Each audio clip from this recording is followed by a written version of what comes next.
Prohibition does more harm than good. Hey, that was a pretty easy statement to make.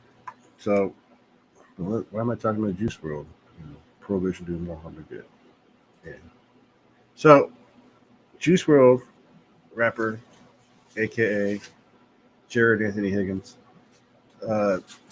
passed on in December 2019. He is now being recognized for the music he made last year and whatnot. He's getting a big following, whatever.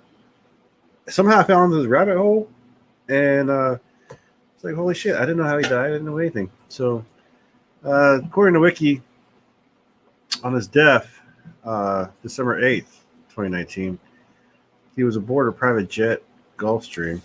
Here, I'll make it bigger for you. Don't play along.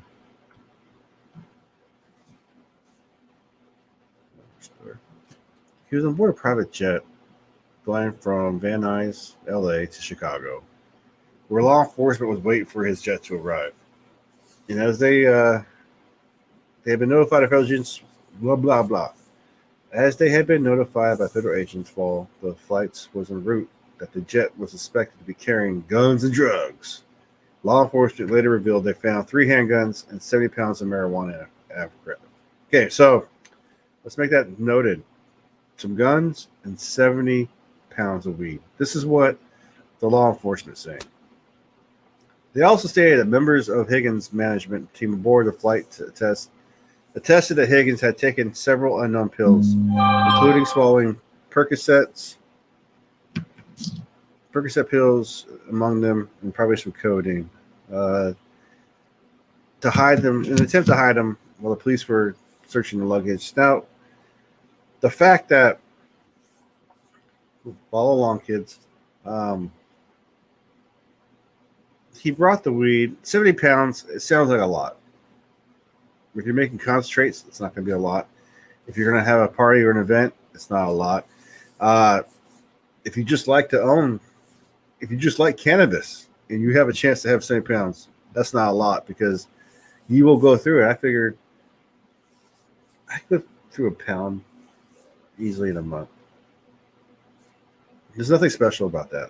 There's nothing, whatever. So 70 pounds of marijuana in the aircraft. He died from taking pills, trying to hide them from the cops. Now, the man had a history of drug abuse. He was known. He knew what he was getting himself into when he took a pill or two. But the fact that, in my personal opinion, those pills were for personal use, right? He was a musician. He was on a goddamn private jet as a musician. You know, he was living his life as a musician, rap artist, whatever. I don't think that 70 pounds was going to make him the next $1 million. That 70 pounds was probably just to have a good weekend, right?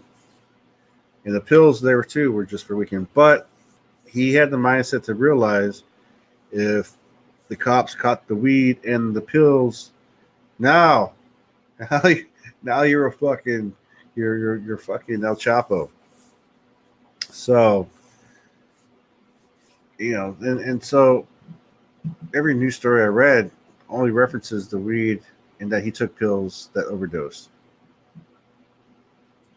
So, in my personal opinion,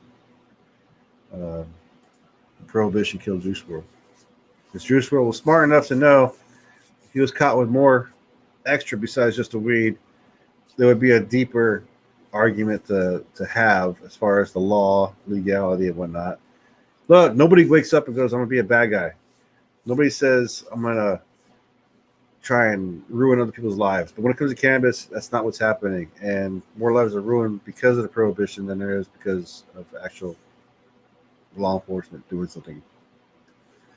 So, food for thought. He was a pretty good musician. You should check him out. But until next time.